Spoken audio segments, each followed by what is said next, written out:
I want to talk to you all about one aspect of the 1920s, that one piece of that parallel movements that was going on at the same time, and that's that retrenchment in society. This idea that people were working to kind of pull things back. While you have some people that are pushing to make certain kinds of change, you have others that are working to pull it back in different ways. Remember, in the 1920s, we're coming out of the progressive era. That progressive movement that was challenging labor laws, that was challenging monopolies and businesses, that was challenging, for women's rights, challenging for child labor laws, all these different things to support immigrants, those settlement houses that we talked about, those differing views on poverty, differing views on criminality. So you've got all that action that is going on, those muckraking journalists that were writing all these exposés of the time period, people like Ida B. Wells and others. So there's a response, right? There always is. Whenever you have a movement forward, you have pushback of people that don't want those things to happen or don't want that change to happen. So in the 1920s are no different. And when we think about the politicians of the 1920s, there's a whole series of presidents that are kind of do-nothing presidents. They don't really do much. They're not activist presidents like Theodore Roosevelt was, or even Woodrow Wilson. Even though he's a flawed figure for sure, he was very active and very much had strong ideas about what he wanted for the American government and the American people. You have new presidents in the 1920s. You have Warren G. Harding, you have Calvin Coolidge, and then Herbert Hoover, who we'll get to in a later segment. But Harding and Coolidge, the idea was that the purpose of the American government was to support big business. They were all about that. That was what they had in mind more than anything else. Harding really did very little other than hire a lot of really corrupt people to work with him.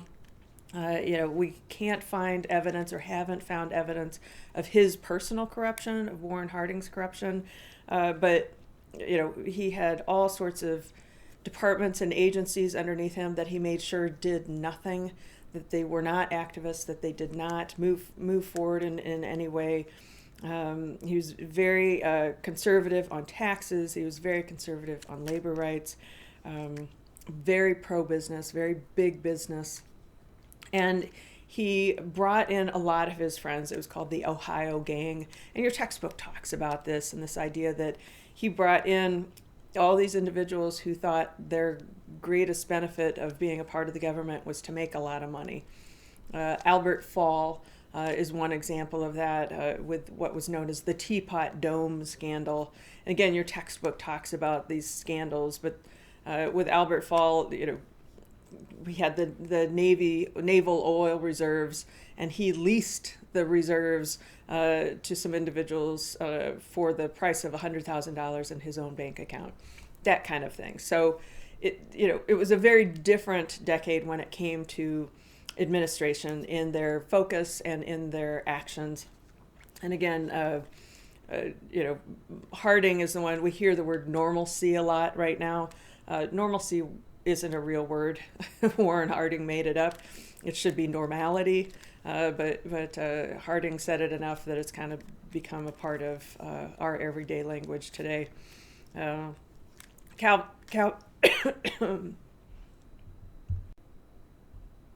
Excuse me for that. Calvin Coolidge becomes president after Harding, and he is much more honest. He's known as Silent Cal because he doesn't talk much, doesn't give many speeches. He just, the American people just never see him. And he's all about big business and supporting that and low taxes for businesses and that sort of thing. So politically, it's a very different age than that progressive era that we've come through. It's just almost a complete opposite of that. And then you've got some other things that are bigger that we really think of more often when we think of this retrenchment. And one of the biggest things here is prohibition.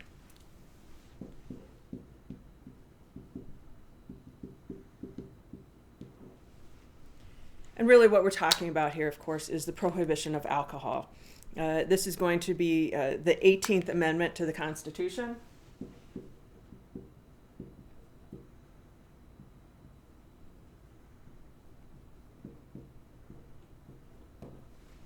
And it becomes ratified in 1920. So that 18th Amendment to the Constitution, remember, we have very few amendments to the American Constitution. The first 10 amendments are the Bill of Rights, which were passed in short order. And then this is only the eighth one after that. And the idea is that this was a great noble experiment. They called it the noble experiment to make illegal to produce or consume or deliver alcohol for personal use. You could still use medicinal alcohol, which meant during the 1920s pharmacists were very popular. But it was, illegal across the country. This is something that the Women's Christian Temperance Union and other private organizations had been working on for decades, literally trying to achieve this with the argument that alcohol is bad. There's nothing good about it. People get drunk. There's a lot of violence that comes about of it. There is, people spending their money on alcohol when they should be spending it on other things, wasting their times, wasting their brains. And if you think about it really, there's, they're kind of right? It's not good for you. There are no vitamins in alcohol. There's no, it's just purely an entertainment value. And there's a lot of harm that comes from it. So these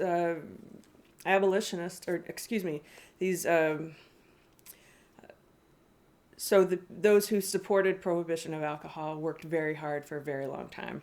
The thing is, Congress pushed this through and got it passed, but they didn't support it. They weren't enthusiastic. They only gave 1,500 agents to enforce this law, which I don't think 1,500 agents could enforce it in Denton County, let alone the entire United States. So this is something that wasn't really supported by the federal government. There's a great Ken Burns documentary on this that I've got some links to in our module. But it's really, it was a good idea, perhaps, but not very realistic. People like to drink. People like to have a glass of wine. People like to have a beer, whatever. The reality is that the middle class and upper class Americans didn't think the law was for them. They thought it was for those poor immigrants and those ignorant immigrants and who were filling the cities.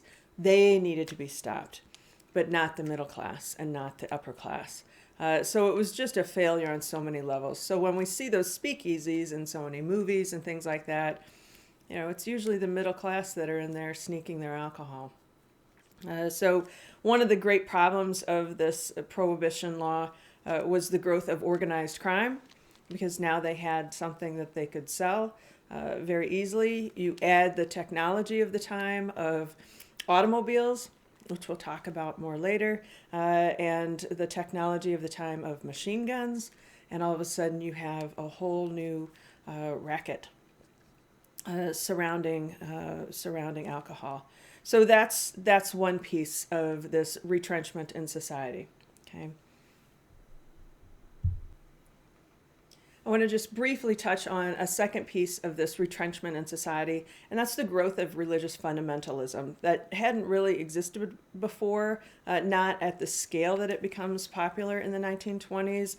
This evangelical movement that grows, and we'll see it fade again after the 1920s. And then it'll grow again starting in the 1980s and become much more political from the 1980s to current events. But the big example is this idea of literal interpretation of the Bible with this religious fundamentalism of the 1920s. And the big example, of course, is the Scopes trial. It's also known as the Monkey trial, but this is the trial in Dayton, Tennessee, where they test Darwin's theory of evolution. This is a very big deal. There's movies written about it, books written about it, and your textbook talks about it too. But this idea of the government imposing laws based on religion and whether that's legal or not. And that whole idea of separation of church and state. And that's what gets tied up into this Scopes trial and that law. Okay, so I've got more that I want to talk about with this retrenchment, including the retrenchment in society about immigration and race and all of that. But I'll do that in a different little video. Thanks.